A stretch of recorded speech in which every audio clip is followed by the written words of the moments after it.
Okay, I think we will go ahead and get started now. I am Brenna McGuire, and my co-host is Mike Bliss. We are the continuing education directors of the Harvard Negotiation Program. We wanted to just start off by acknowledging that this is a very stressful and eventful week. And so we thank you all for coming. A special thank you to our panelists for being here tonight. And thank you to our attendees as well. And just a reminder that this meeting will be recorded. All right, hey everyone. So I am Mike Bliss. As Brenna mentioned, we're really excited to be here. Thank you for being here. And we're excited to hear from our very impressive panelists. This event is hosted by the Harvard Mediation Program and moderated by the Harvard Negotiation and Mediation Clinical Program. It's also co-sponsored by the Harvard Negotiation Law Review and Harvard Negotiators. We're now going to drop a link in the chat for the mediation program's website. Our members serve as mediators in small claims court throughout the Boston area, and membership is open to both law students and community members. You can find our contact information on the website, and the next basic training will occur this coming February. So please reach out if you're interested.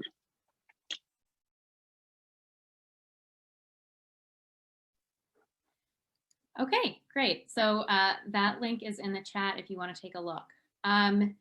So just a brief outline of what we're going to do today. We are going to start off with a few quick introductions. We'll then have about 45 minutes of moderated discussion with the panelists. If you have questions throughout the panel, please use the Q&A feature, and we will get to as many of those questions as we can towards the end of the panel. From 7 to 7:30, we are also going to give you an opportunity to kind of meet face-to-face with the panelists if you're interested. We've created a second Zoom meeting that Mike has just posted the link to in the chat. But basically, if you're interested in asking the panelists any questions face-to-face, we will be transitioning to that meeting at 7. We'll have breakout rooms for each panelist. So if you have a question for a specific panelist, you can join that breakout room and talk to them directly. And I will remind everyone about this and send the link again at 7. Okay, so with that, I am very excited to introduce Rachel Viscomi. Rachel is the director of the Harvard Negotiation and Mediation Clinical Program.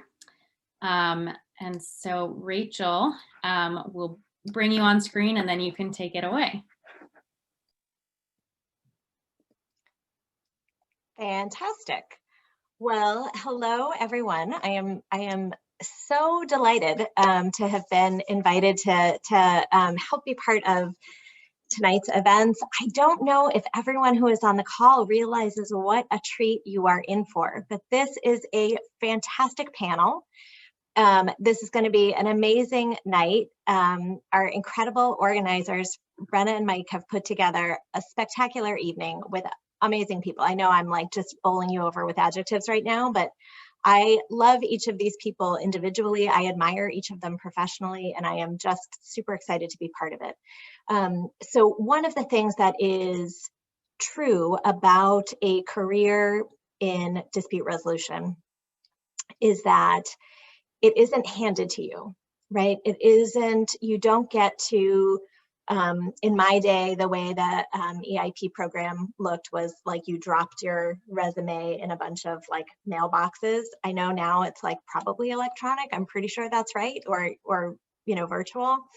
But the sense remains, right? There's a way in which you could simply, do a minimum amount of work and kind of have job opportunities that flow to you.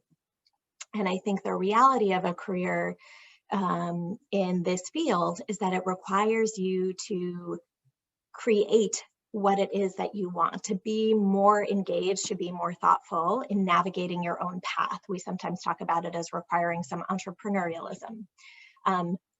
that's not as true as it once was, right? There are opportunities that you can apply for. And if you are on our Facebook group, Tracy will post them as they come up. There are plenty of ways to look for jobs, but it requires intentionality, it requires thoughtfulness. And the fact that you are here reflects that you, or watching this after the fact, reflects that you have a degree of thoughtfulness and engagement around what it is that you want to do, and you want to explore the possibilities that may be open to you. And so I commend you. Hats off to you. And again, you are in for a treat. And I also will say, if you are somebody who is like intentionality, like, ooh, I don't know, I will say that my own path, like fear not, my own path was very unintentional in some ways. I felt like I was sort of the lucky recipient of a couple of nudges at the right moment that landed me in a series of places that played out really well. So if you are not somebody who is, you know, feeling intrigued by the methodical description, fear not, because you too have your place and you too will find it. And for me, one of the ways that I found my place had to do with connections and relationships and people's stories, hearing stories of how people navigated their paths. And so I hope that's part of what you'll get to hear through a combination of this conversation and the opportunities that follow. So I am super excited for you, and in particular because you are going to have such a stellar guide to the rest of the evening, because I am about to hand it over to somebody who is an example of what it looks like to be thoughtful about your own values and vision, and to navigate a path for yourself. And although I didn't actually ask for her permission to share this, I'm hoping that Alyson is going to not mind that I'm going to share a comment that she made. So this is all going to come together in a moment. Hang with me. So I am going to hand it over in a moment to the fantastic Oladeji, who is a clinical fellow who I have the delight of working with on a daily basis, because we were smart enough to hire him. He was our student just last year, where he was a phenomenal light and a wonderful contributor to our program. And so when the opportunity came up and it looked like we were going to be able to make a hire, I reached out to him, and delightfully he was interested, and everything fell out from there. And I recently, when we were talking about this panel, got an email from Alyson, who you'll meet shortly if you don't know her already, who effectively was like, thank you for hiring Oladeji. He's amazing. And he is amazing. And so that should give you a taste of the amazingness that is to come your way. And hopefully, Oladeji will be able to share, I hope you will share some of your story and your path, which I think will serve as an inspiration and a light to all the folks on the panel, just as you have been to us. So I hand it over, and I can't wait to hear what comes next. Thank you so much, Rachel. I will do my best to live up to the hype. I like describing myself as average, so amazing is, you know, next level.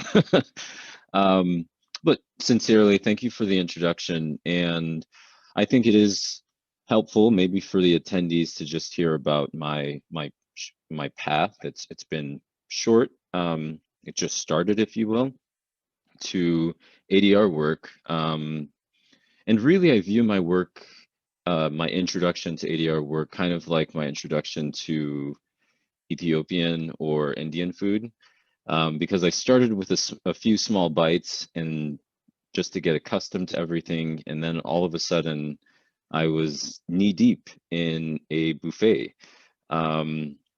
So the small bites with ADR work for me came during the negotiation workshop when I was a law student.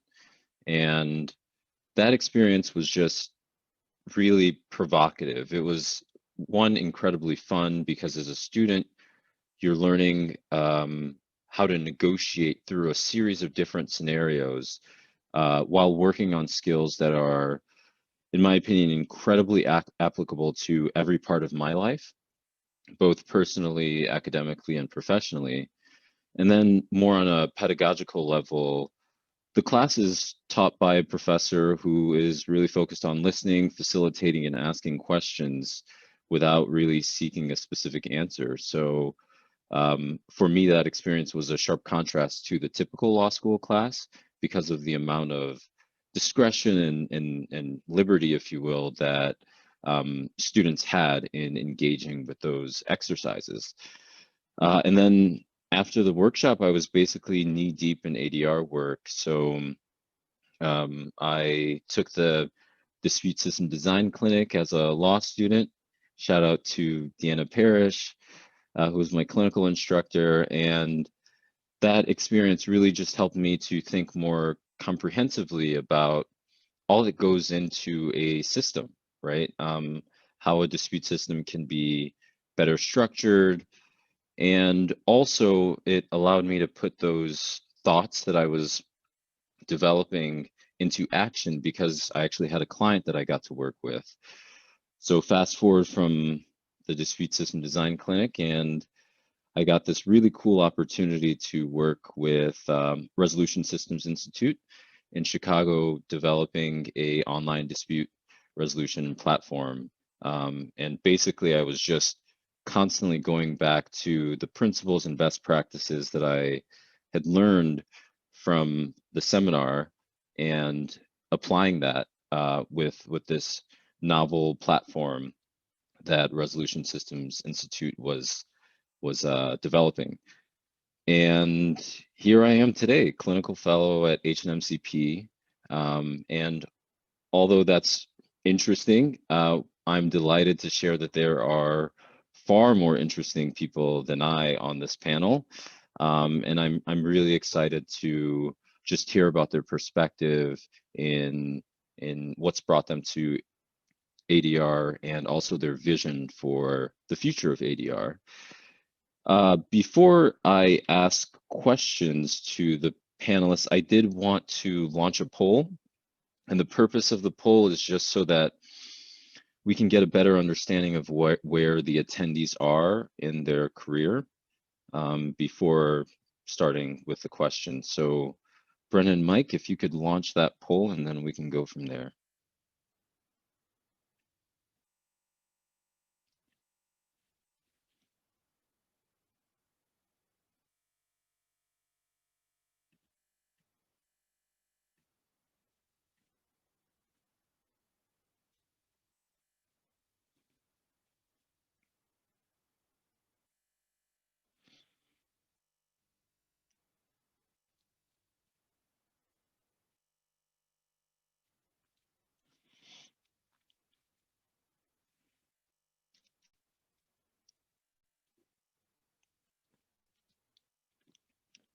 We'll give it a couple more seconds as people are entering the final answers here.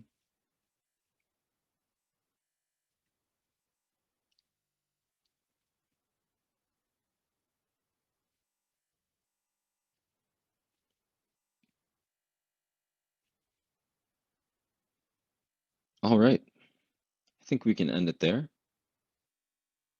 And we have a really solid mix of experiences, right? So about 27% are in law school, roughly evenly split amongst those in law school between 1, 2L, and 3L.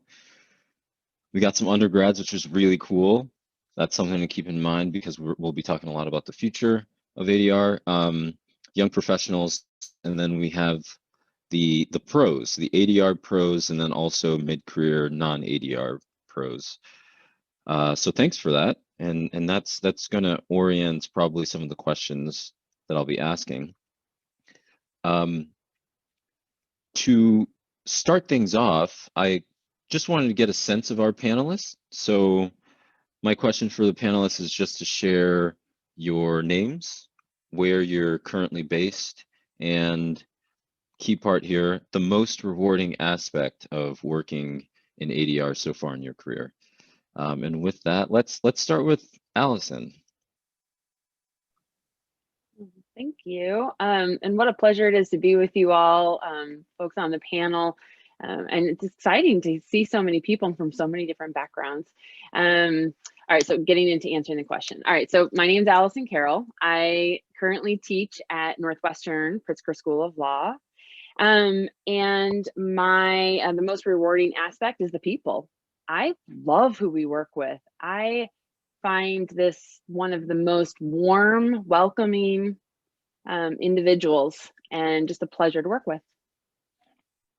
Awesome. Thank you, Alyson. Elaine. I am Elaine Lynn Herring. I'm based in Berkeley, California. I am with Triad Consulting Group that was founded by Sheila Heen and Doug Stone.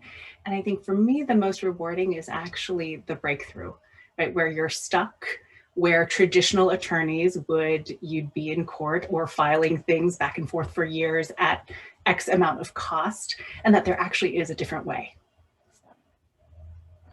That's awesome. Colin. Hi, I'm happy to be here with all of you. It's no fun to go third because Elaine and Alyson just took my two answers. My name is Colin Rule. I'm in San Jose, California. I'm CEO of Mediate.com. And I definitely love the work. I definitely love the people. But one of the things that I really love about my job is I'm a passionate believer in conflict resolution and the work that we do. And it's great to have a job that's your mission and to feel like I think the work that we are doing is the most important work that there is to be done. And I think that's a really great feeling. I see a lot of people who have jobs that don't feel that way about their jobs, and it doesn't look nearly as much fun. So. Thank you. Yeah, absolutely. Margaret. Hi, thanks for inviting me. It was just a few years ago when I attended one of these panels, so this is very exciting. My name is Margaret. I am the Alternative Dispute Resolution Coordinator for the New Hampshire Judicial System. And I will just have to reiterate what the rest of my three panelists said, because it's true. I think that the people that are my colleagues are innovative, creative, welcoming, and willing to share all of the things that they have learned, which has been amazing. I think that the work that we do is exciting because there's still a lot of things to develop. So being able to be on the ground for that is great. And also it is just, I feel like a big part of alternative dispute resolution is just creating new things. So that sort of innovation aspect of it is really fun to work with as well. Yeah, that's awesome. And all of that completely resonates with me, especially just the people you're exposed to doing ADR work. And then every day you're being creative. There's never a one size fits all approach. If you're working with clients doing ADR work, every client brings a different different experience, and you kind of have to incorporate that when you're trying to problem solve with them. That's awesome. So second question. So Margaret, since you went last, I'll say you go first this time. And the question is just, what piqued your interest in doing ADR work when you were a student? So I got into ADR work as a student as part of the Harvard Mediation Program. That's where I started in one of their trainings. So I think it's one of those things, how you were talking about your own experience with ADR. It's where you get in the ground, and then the more you learn about it, the more you like it. So what I loved about the mediation program was the ability to go into small claims courts themselves and sort of see the way that court actually works for people who go through it. I think as law students, you know, you're often tied into sort of like legal theory and how the way that cases develop precedent. But in reality, a lot of people, especially in small claims, are self-represented litigants without attorneys, sort of being processed in groups of like of like many people who are scheduled for the same time. And so seeing how that worked made me interested in access to justice. And then taking what we used to call the Harvard Negotiation and Mediation Clinical Program, I think now they call it dispute systems design, and sort of seeing how we can use alternative dispute resolution and create those systems to help people who don't have an attorney resolve their conflicts was really of interest to me, because I wanted to do a lot of legal services when I went into law school, and this alternative dispute resolution and dispute systems design feels like sort of like an upstream way of resolving that problem of it'll probably never be the case that we have enough resources to give everybody an attorney.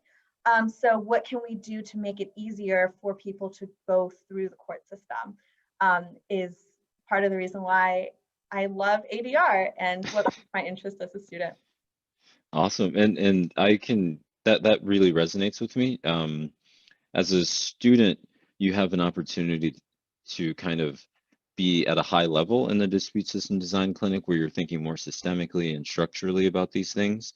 And then you can actually go to small claims court with HMP, with the mediation program, and go in person and deal with individual pro se litigants.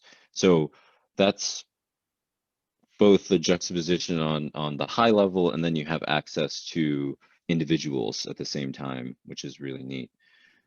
Great. Elaine, what piqued your interest in ADR when you were a student? I'm so glad I get to go after Margaret so I can offer some contrast. As Margaret's talking about serving other people, I got into it really based on self-interest. I took the negotiation workshop, realized, wait, you can talk about emotions. Anger is a real thing that you could navigate. That's not the family system that I grew up in. It's not a skill set I had. And so taking the negotiation workshop, reading Getting to Yes, reading Difficult Conversations was this light bulb moment of there's a different way. Oh, it's a skill I seem to be able to develop. If I can do it, then maybe other people can too, because I'm a pretty hopeless case. And so then transitioned into, wow, this is really powerful, right? This is a skill set that you don't learn anywhere else, that people don't develop unless they go to some training or have to work through it. That's incredibly powerful for my own life, and much more so to be able to equip other people to do that as well. Yeah, absolutely. In a law school setting, there are a few places where you can talk about things like value creation, empathy, you know, and certainly this space is one of those where those concepts are really prioritized and practiced as a skill. Great. Alyson, what piqued your interest? So when I went to law school, it was because I was already mediating in the Florida courts. So my first mediation training was when I was 16 through the Mennonites. And I fell in love with this idea of structure. Daughter of divorced parents, one parent who yelled and one who shut down. And I just liked that there was rules for how people engage, because it's like Elaine said, our family system did not know how to deal with conflict, still doesn't. And so to have this step-by-step stages, I was like, this is brilliant. I love this. And I just tried to find a way to make that my career. And so I'll just share that when I went to law school, it was only because I wanted to further my career as a mediator. And Rachel's point early on about the differences between the career path when you're in law school and meeting with an employer, an OCI or EA, I don't know what it's called at Harvard, but there's a path and it just sort of drives you through it. And for mediation, and you are just having to carve out space and seek things out and try to find it. But my interest was piqued enough that it was worth it. That's awesome. And I it's a great testament to the fact that the skill sets you're developing in ADR can be applied outside of the workplace, right? With family. So that's it's another bonus. Colin, what piqued your interest? Well, I'm going to try not to go on for 45 minutes here and take the rest of the time. But I will say, when I was in high school, I also came, Alyson, from a family with kind of some pathological behaviors around conflict. And I think from a very early age, I was sort of supposed to be the peacemaker. Like, you know, Colin, come in here and solve all of this.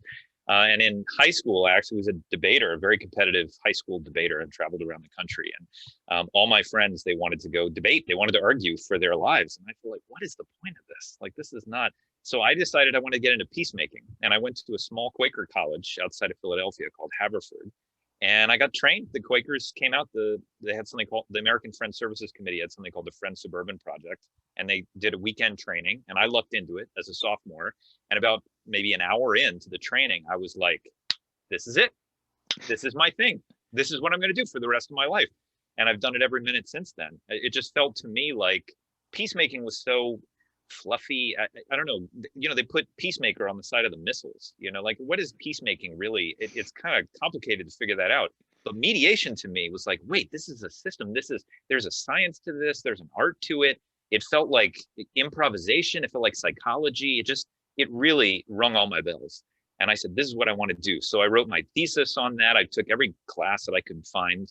And then I got a job working in DC at the National Institute for Dispute Resolution. And I got to meet a lot of people who were doing this work. And everybody there was lawyers. And I remember going to one of my mentors, a guy named Tom Fee.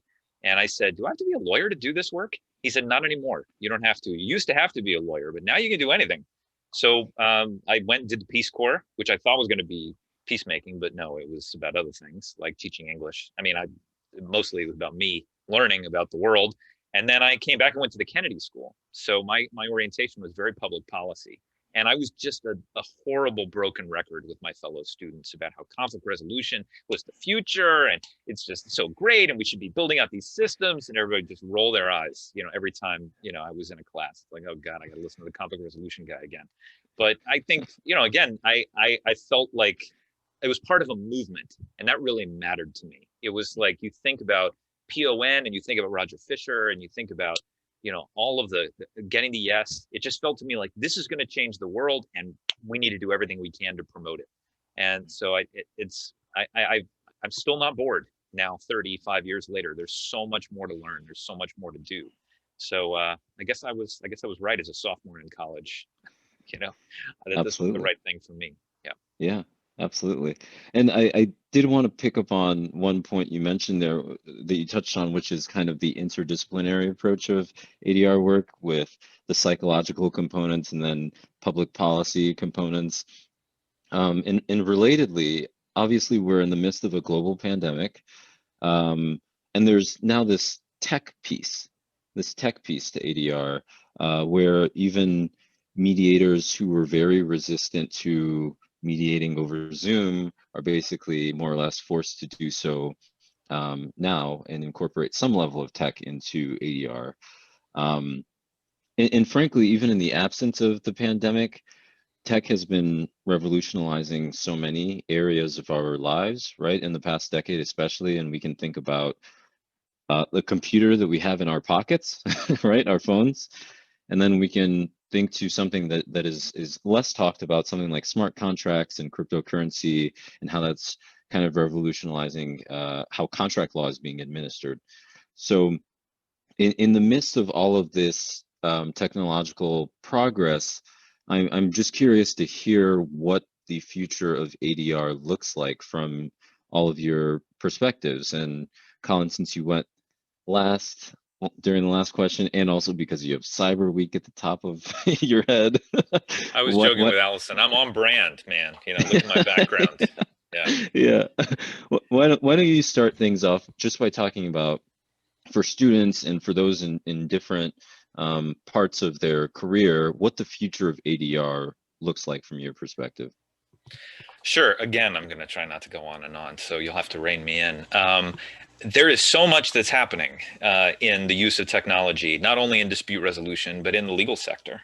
And I really think we're just at the beginning. Actually, we just had a presentation at Cyber Week yesterday from Richard Susskind, who's the leading legal tech thinker around the world, and he said we're still in the foothills, of this mountain climb.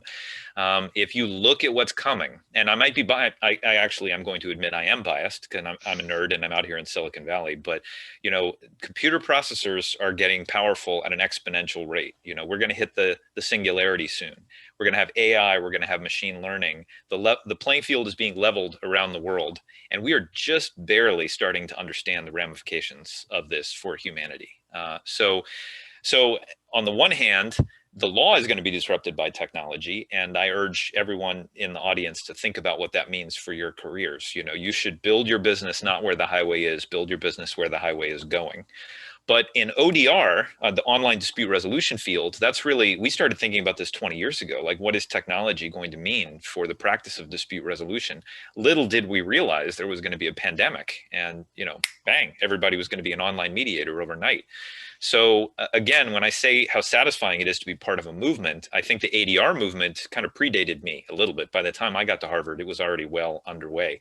But the ODR movement was just beginning, and I felt like, hey, let's do this. Let's make it happen. So we have this Cyber Week, which is being run by the National Center for Technology and Dispute Resolution, which is based out of UMass Amherst. That's happening this whole week. It's very exciting to see the vistas opening up and the reach of dispute resolution and access to justice expanding as a result of technology. I think that Zoom is just a gateway drug. That's fine. We can do some of this over Zoom if we can't meet face to face. But what's really exciting, as you mentioned, Oladeji, is the blockchain, smart contracts, machine learning. I mean, what we call in online dispute resolution, the fourth party. It's really exciting what's coming down the pike. And I think completely, as you say, revolutionary in its promise of achieving the objectives we have, not only in dispute resolution, but in the justice sector writ large. So I'll leave it there. Yeah, absolutely. That I completely agree. And so for our attendees that might not know, you had you were at the forefront of ODR before people were really talking about what ODR is through your work with eBay, correct? Could you talk a bit about that experience and maybe how that informed you about the changes that would be coming? Well, yeah, I mean, I graduated from the Kennedy School in '99, and there was just a sense of, whoa, this internet thing is hitting. What is this going to mean? I was actually working at the Consensus Building Institute, which was started by Larry Susskind, who's one of the founders of the program on negotiation. I found it really hard to get into the multi-party ADR space. That was really where I wanted to work. Large environmental and energy-related disputes. There were a lot of great people doing that work, but they all seemed like they all had scientific and technical PhDs. But I was a nerd. I love technology. And there was this whole question of, well, how are we going to resolve these disputes that arise online?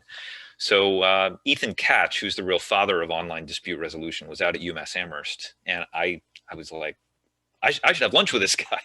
So I went out and I had lunch with him, and I said, this is going to be it again. This is what I want to do. So I was involved with the naming of the field and wrote one of the first books in the field. I started a startup in Kendall Square doing online dispute resolution in 99, 2000, 2001. And somebody at eBay read my book, and then they called me up and said, we want you. So I moved out to Silicon Valley and worked for eBay for 8 years and built all their dispute resolution. And then again, spun out a company called Modria and ran that for 6 years. So I couldn't really find the job that I wanted. So I sort of made it. I made the job, and that's fun. That's really fun. You have to have a high risk tolerance, definitely, to do that. But I think one of the points, that was made earlier is dispute resolution is kind of the field where you kind of forge your own path. It's not like you can just open up the want ads and then there's hundreds of ads for mediators. So yeah, I've been lucky enough to be part of this, to watch it grow. And now online dispute resolution, it's a top priority for chief justices, and they're launching systems in India and China, all over the world. So it's been exciting my wife jokes that I'm kind of like the dog that caught the car. You know, I was barking at station wagons, and then finally I caught one. Like, oh my gosh, now what do I do? I don't want to root for the pandemic, but it certainly has brought a lot of these things to pass much faster than we thought they were going to happen. So I'm happy to talk further about all of that. But yeah, and frankly, I feel like we could have a completely separate panel that just focuses on ODR, and it could last for 4 hours, and we still wouldn't be done. So I'll there's try and lots. restrain my enthusiasm a little bit. Yeah. Yeah, there's certainly a lot going on in online dispute resolution, and that is not stopping anytime soon. It's only picking up. Alyson, could you share your thoughts around what the future of ADR looks like from your perspective? Sure. I mean, Colin started by sort of talking, what piqued his interest in this idea of, I want to be doing this. This is great work. We're going to change the world. And I shared that as well. And we are not as great as we think that we are or want to be, and have faced these problems that I think technology is going to be able to potentially help us with. And I get really frustrated with the field when it doesn't realize what Margaret said, which is that we are innovators, right? We are creating the space for people to think outside the box to solve their problems. And that's what innovators and entrepreneurs do. And so when I look at Don Shastowski's research that says 76% of people in courts don't even know that they've got a mediation program available to them, I'm like, that's a problem, and technology should be able to fix that. When I look at young people who are being told they can't do mediation, I'm like, let me tell you, this next generation of users of mediation are going to be seeking you out. And Colin, I've had this conversation, and I think the way that you said it, Colin, is there will be plenty of opportunity, again, if you think creatively and use technology. And then when I think about social justice issues, we're not always on the right side of things, and mediation and private settlement can be abused to hide things. And technology might be a way for us to capture enough data and anonymize it that we can still educate the public about harms that are being done while still allowing that private settlement. So technology, I think, is going to just grow in its use.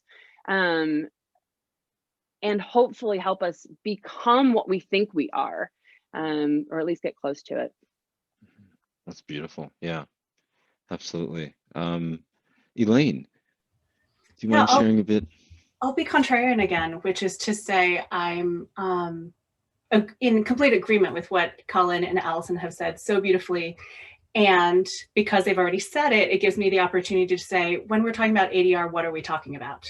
Because there's certainly online dispute resolution. There is Alyson coming from an academic perspective and Margaret in the courts. And I'm maybe the dark sheep here, black sheep, whatever the analogy is, of as much as dispute systems design made sense, as much as I loved mediating regularly and in that role, the role that I'm now in is a skills development piece. So how do you help people actually learn how to listen, right? We haven't solved that yet. Colin, you may have been barking at the station wagon in Harvard Square, but apparently not everyone has caught on to listening is important. So keep barking. And how do you help people as teams are working together resolve the day-to-day conflicts? So very much in the application rather than in the court system. So thinking more broadly, if we're thinking about careers, to also say the court system is one, the formal system is one, and how do all of these skills translate into day-to-day work, whether you are at a firm, whether you're at an organization, whether you are a community organizer, the listening skills, the creativity, the identifying interests, all of that is actually just day-to-day good interaction with other human beings that enables collaboration, innovation, and everything else we say we want to do. Yeah, absolutely. Those core fundamentals around active listening, being empathetic, like that will always be, hopefully for the future, at the foundation of ADR in a rather broad sense, as you pointed out. And then how do you build that into technology? So if we're talking about AI, to also make sure that the human pitfalls we now face, we don't bake that into the top technology and just amplify the problematic behavior. Yeah, Absolutely. And there are more research needs to be done around ethical AI. That's something that many people are still writing about, and many people are still kind of trying to find the right answers to. It's a constant process. Margaret, this is great. As someone just starting off their ADR career, how do you think about the future of ADR? Okay, I don't feel particularly qualified to speak about this because I just started this career, but I want to talk about two things. First, I've learned a lot actually from attending some of the Cyber Week events that Colin has put on about where the future of ADR is going. So that, again, just like this community of sharing and information is fantastic for ADR. And I personally, I think working in the court system, just seeing how doing these sort of remote processes have been really great in some senses for our parties.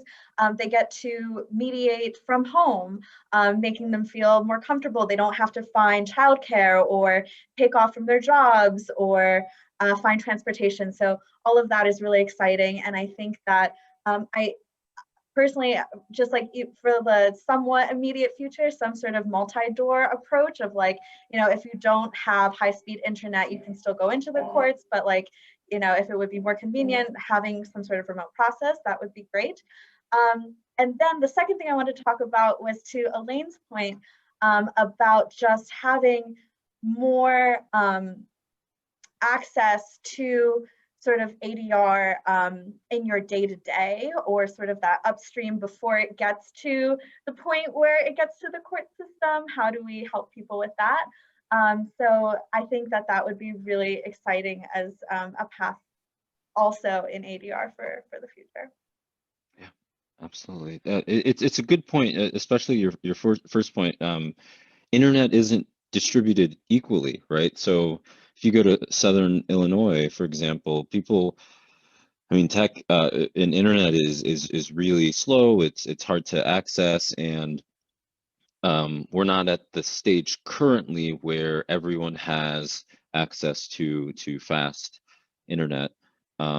So to a certain extent, it's even a complement to a face-to-face interaction that hopefully will, as internet becomes more and more accessible to parts of the country, kind of go a step further than what it currently is based on accessibility.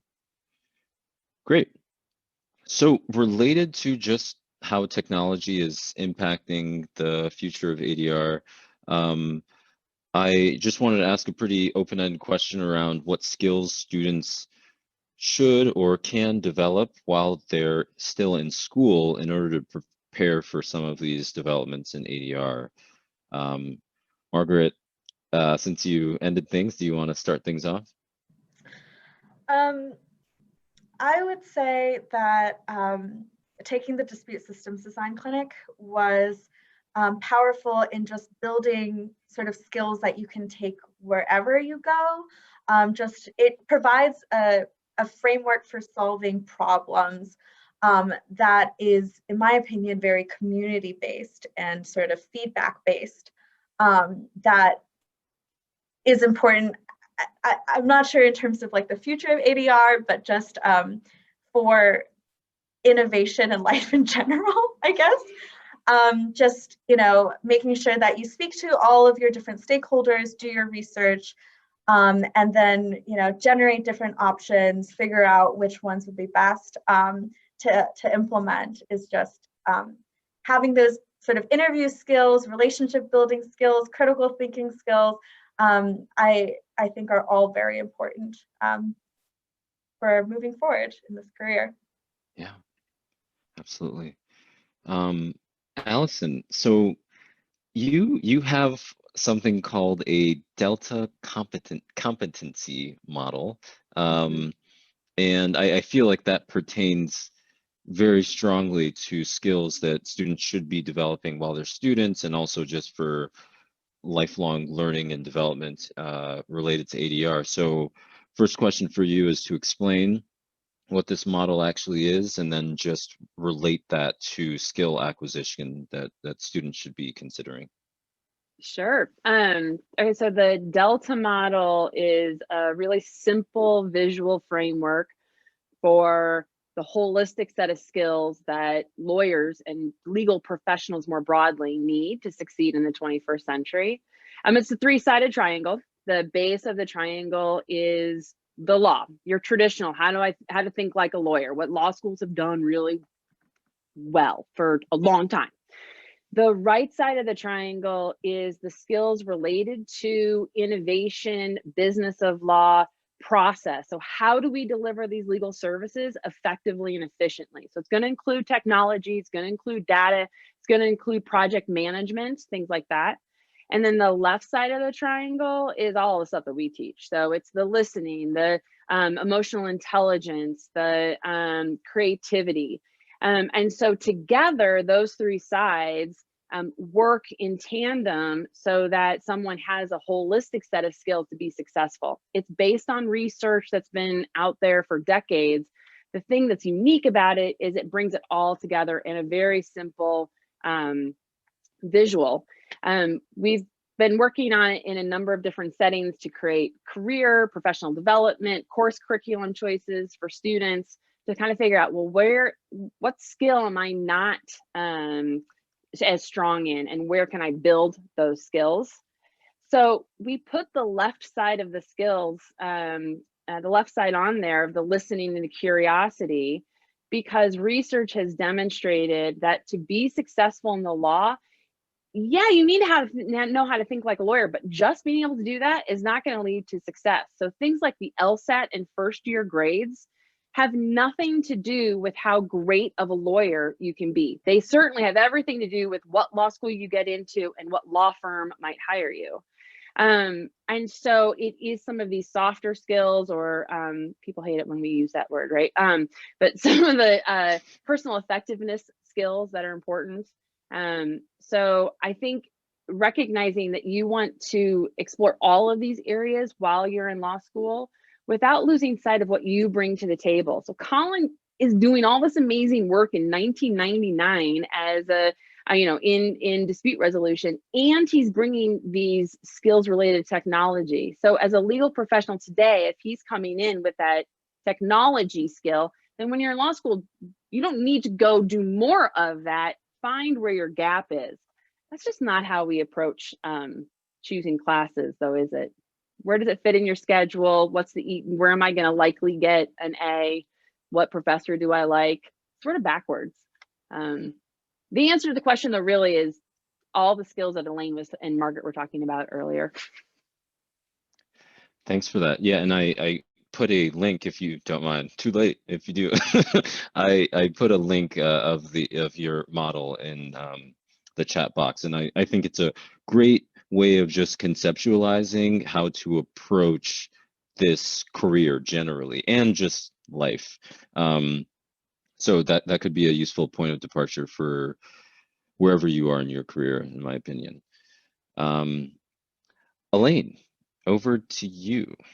Yeah, those two sides of the triangle that Alyson just mentioned, because of course we work with the people who are further along in the career. I have no doubt about legal competency, mostly. And where people really succeed, have impact for clients, is either those personal effectiveness skills, because you can do all the best legal analysis, but if you can't communicate it or you can't manage those stakeholders Margaret was talking about, it actually does you very little good.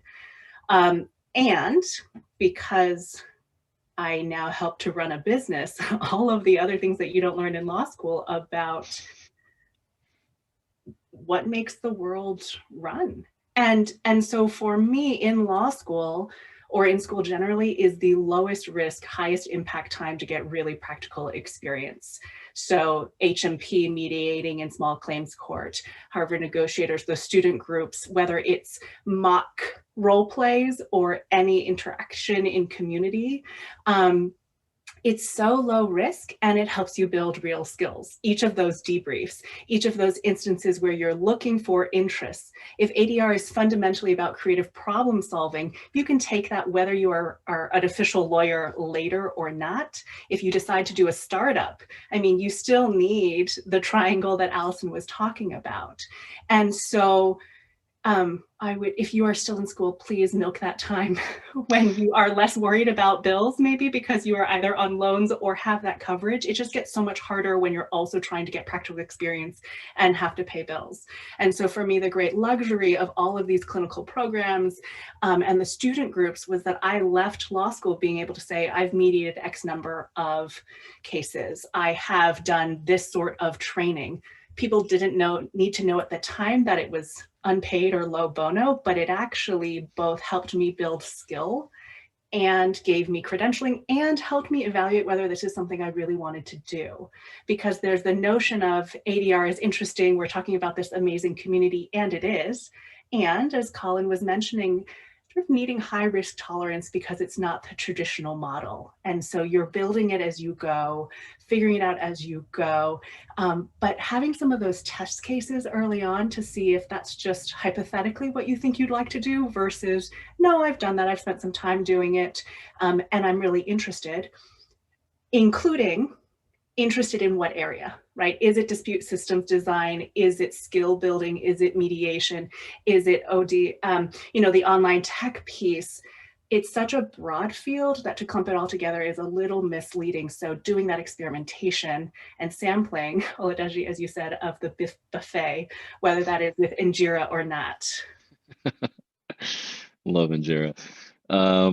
Yeah, that's a great point. And just along the lines of, testing the waters, recognizing that alternative dispute resolution, right? There's dispute resolution, and then there's alternative dispute resolution. It's a really broad field. And using your education time to just experiment into each of those sub areas of ADR is really valuable.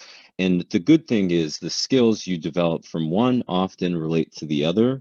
So it's kind of like talent stacking to a certain extent, where even if it's not, even if you won't be doing it forever, they still relates to one another in a valuable way.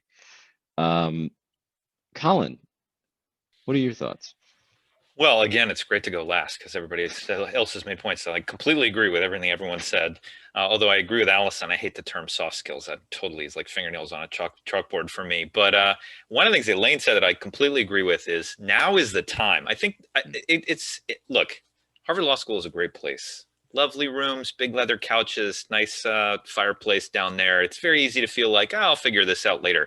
But it seems to me that this is the most crucial time because you can go try things, you can meet people, you can experiment. When I was at the Kennedy School, again, a lovely place, I was very frustrated because they didn't have enough conflict resolution. So I took classes at HLS, I took classes at the business school, I took classes at Fletcher. You have so many resources there. It's incredible. I actually did graduate work at night when I was at the Kennedy School out at UMass Boston because they had a dispute resolution master's program. And it was a very different perspective on the field.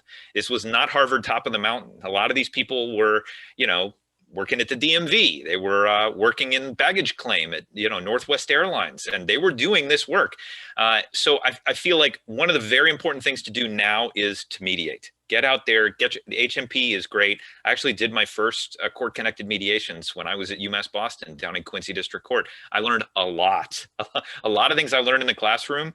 Once I got at a table and sat down on, wow, this is a lot harder than I thought. The science part they can teach, but the art part, you kind of got to get the experience. And I think Harvard will give you a lot of open doors to go get that experience.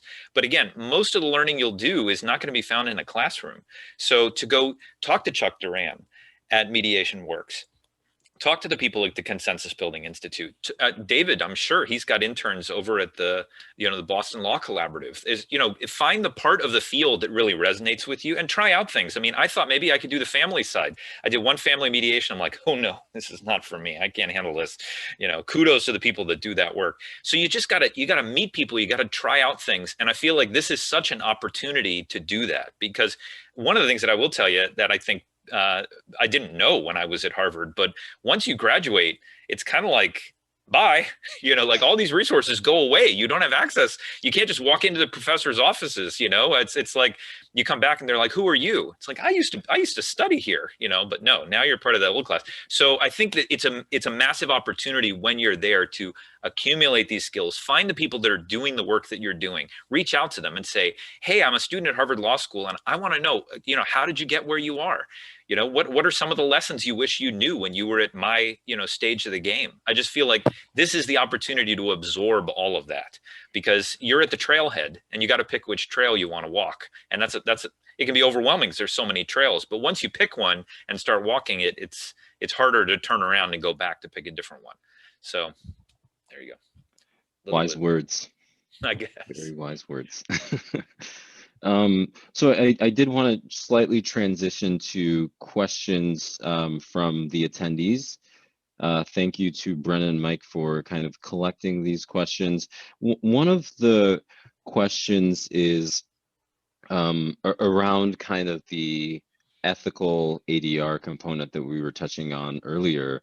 So Charles, one of our attendees, asks, how do we assure that the collaborative dispute resolution processes, resources, and people do not get co-opted or leveraged into fostering greater power imbalances between parties?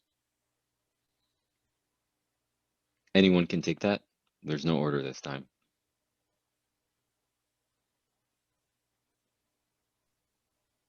I'll jump in. This is a hard one because it is a philosophy of mediation and what our goal is, what our role is, and I know that differs across the country. I'll take this as an opportunity though to go sort of structural and say that this is an issue, and it's one that we tend to sort of be like, well, we don't balance power, right? Because it's a self-determinative process, it's not necessarily our duty to ensure this. We have to ask the questions, but we allow people to make the decisions that they want to make. The problem is when all of this happens in a confidential setting and you have strict confidentiality in some states like California, and you have settlements taking place that are actually a larger societal harm. I'm thinking about employment discrimination. I'm thinking about police misconduct, and we aren't getting this information out. I mean, this is Owen Fist against settlement, old stuff that we supposedly dealt with and decided mediators were right. I don't know, this stuff it's popping up. So I don't know how we assure. I do, but these are these tensions that I feel like the dispute resolution field sort of says, well, it's a tension and we allow it to exist, and we allow it to exist in this this place of or instead of a place of and that just seems super weird to me, given that we're supposed to be the mediators and being able to bring everything. A friend of mine, David Stone, likes to say, moving from a place of or to a place of and I love that. And we don't always do that with all these things. We're like, that's either not me or it is me. Absolutely. I'll weigh in here too. You know, actually, one of the things my first thesis advisor for my undergrad, when I was writing about conflict resolution, he was a skeptic. So he made me read all of the skeptics about conflict resolution. Like, he just knew that I was a true believer. So it's like, okay, go read Laura Nader, go read Richard Delgado, go read Sylvia and Mary. And I really think it's important you listen to the critics of dispute resolution. And forgive me if I sound a little bit revolutionary here, but one of the things I'll say is resist the legal brainwashing. Okay, I'm probably the non-lawyer here on the call. I'm the NLM, non-lawyer mediator.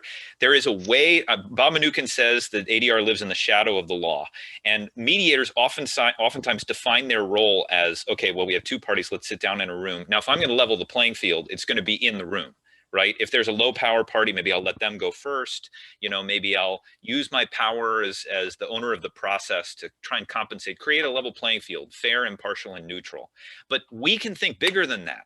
We can think about how can we step back if the law is one way of solving the problem of providing just resolutions to people. We now have an opportunity to use technology and think much bigger. ADR is defined by what it's not. We're not the courts. So let's think about building a system, a new justice system that's not backed by the coercive power of the state. It's not bound by all of the same, you know, white supremacy that is completely endemic in the systems that have been built over the last 200 years. We can build a new justice system, one that's backed by math, that you know, that really has an opportunity to rethink a lot of these foundational principles. That's why the people that got ODR first were the dispute systems designers. You know, we need to take the skills, all the values that we learn in dispute systems design, and rethink a lot of these core institutions that we have in civil society. And one of the things that I like about the business school is they teach you all these skills like double entry accounting and marketing and whatever. And then they say, go invent something. We're not going to tell you what to do. We don't know what the future looks like. Whereas it seems to me in legal education, I don't think it's true across the board, but it's all about, we're going to teach you how to think like a lawyer. We're going to teach you about all these old cases from the 60s, 70s, and 80s. You have to memorize them all. And we're going to give you a test, and you have to apply those cases to, you know, it's like, what? The future, none of the professors at Harvard Law School even knows what the law is going to look like in 10 years. So what you need to do is absorb these skills, absorb these principles, absorb the wisdom that you can out of the past couple decades of dispute resolution, and then go apply it in a way that nobody's ever thought of before. So I think we need to be really creative in questioning. This is such a moment in our society to tackle the core tenets of how this work can be done. So you can't let yourself get brainwashed into, this is how the law works, this is how a lawyer thinks. Then you go get a job at a white shoe firm, and then you just do what they tell you to do. Like, no, let's break the machines. Let's break the chains. I think that we have that in our field, and we need to embrace it. Colin, sign me up for whatever you're having. Maybe I had too much coffee before this. I don't know. No, those are incredibly insightful points. And just to rehash it, the beauty of dispute system design is that you are thinking on a structural level, and you're not a one actor. Like, you're not just working in on an individualized basis. You're thinking about systems and the structure, and developing those skill sets, those principles, and then not being told how to apply it, but taking what you've learned and thinking creatively about them in trying to address some of these very systemic issues that are in our society is a huge opportunity for so many areas of alternative dispute resolution, including online dispute resolution. Great. So yes, Elaine, Margaret, I'll jump in here. I was getting ready to pop popcorn and just sit back and enjoy Colin. I might be saying the same thing, but in slightly different words. And if perspective is useful, I might boil it down to challenge what you're taught, challenge what you see, absorb it, particularly for 1Ls and 2Ls. And if you're going through mediation training with HMP, it's terrific, it's solid, it's one way of doing things. So really asking the question that Alyson has asked of what is the philosophy here? What are the underpinnings? And the further out from school you get, the more you realize there really is a lot more and a lot of other different ways of doing things. So I was seeing one question in the Q&A of, you know, what are the differences between different mediation trainings? I would be asking those questions of what are the assumptions baked into this mediation training, so I'm aware of it, and finding my own voice as a mediator later, because there is certainly mediation and ADR related to the courts, but also the mediators that I see, it's like every flavor is out there. So whether you are looking for a mediator or you are becoming one, being really clear about your own philosophy over time, which then of course relates to what is the stance, and can you be honest about your approach and engagement with power.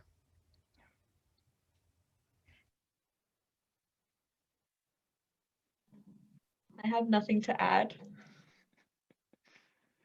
Thank you.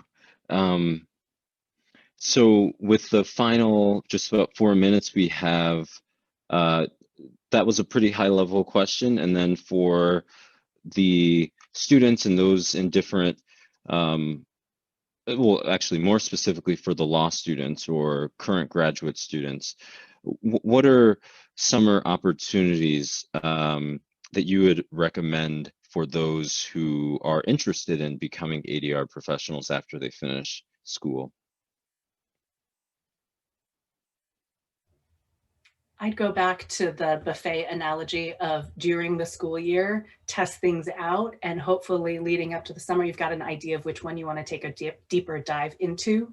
And if you think about it as an interest options question, what are my interests? What are some options that might happen? And options not in terms of let me go work with this organization, but what are the components of a summer experience that would get me those skills that Alyson's talking about, or what hypotheses am I testing, so that at the end of the summer, you're better informed of what have I learned, what do I like, what am I good at, what am I not good at, and really taking stock in that way of what interests am I solving for, to then craft something that is actually an option that meets those interests. Just to jump off what Elaine said, so I think it's also, I think you should definitely just experiment with the different things that you're interested in. So I was interested both in ADR, but also in family law and in criminal legal system reform. So, you know, it's okay if you want to explore one of those things, but just keep in mind when you're in those systems, thinking about how you would change them, or, you know, doing some sort of like problem solving, or even just thinking about innovation, I think is just part of what being an ADR career individual is, regardless of what field you end up practicing in or what your job is.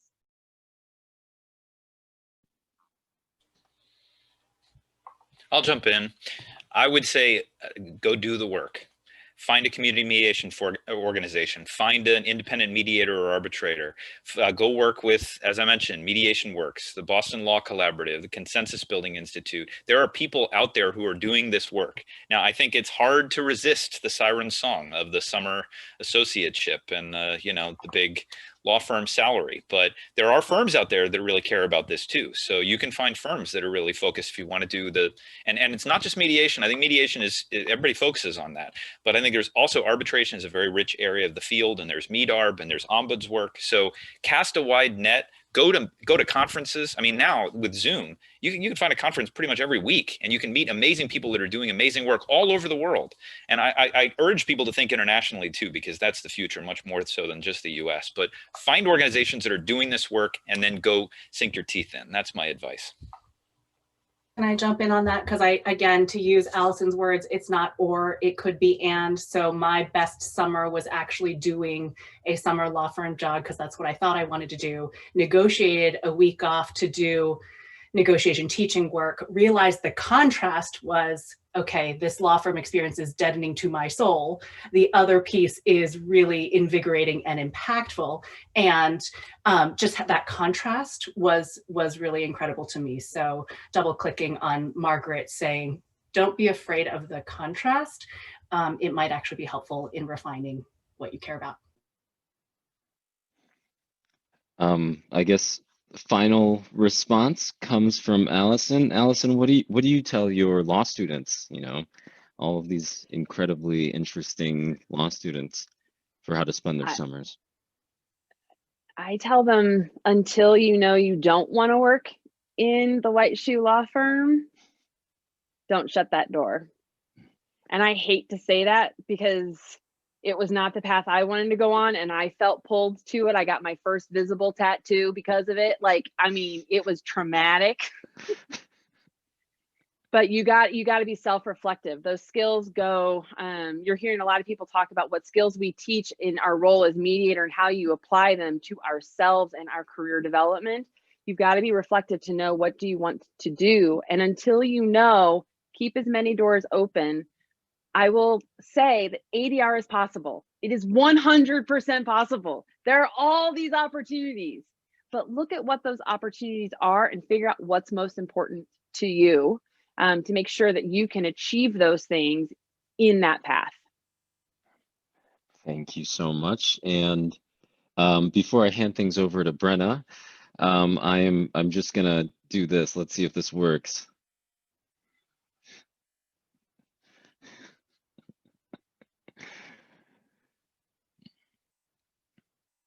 Yeah, thank you so much for that was on the fly, by the way. I love that. I want to copy That was that. very video. impressive. That's fantastic. Yeah. But thank you so much for just taking time out, sharing such fascinating thoughts about the future, about the present, about what we can do, regardless of where we're at in our careers. I'm going to hand things over to Brenna, and she'll take us from there. Thank you, Oladeji, and thank you all of our panelists. That was incredible, and I really enjoyed it. I know all of our attendees did. So thank you again so much for being here. It's 7:12, we've got until 7:30, and we are gonna try to do that transition now to the second Zoom meeting. So we've sent the link in the chat. Copy that down. The panelists are, if you could also, if you're able, head over there. And if you're an attendee, you may be in the waiting room for just a couple minutes while we set up these breakout rooms, but definitely encourage you, if you had a question that we weren't able to get to, please feel free to ask it in that setting. And thank you again, everyone, for being here. Thank you so much to our panelists. Thank you to our moderator, Oladeji. This was incredible, and I hope we see a bunch of you in the second meeting.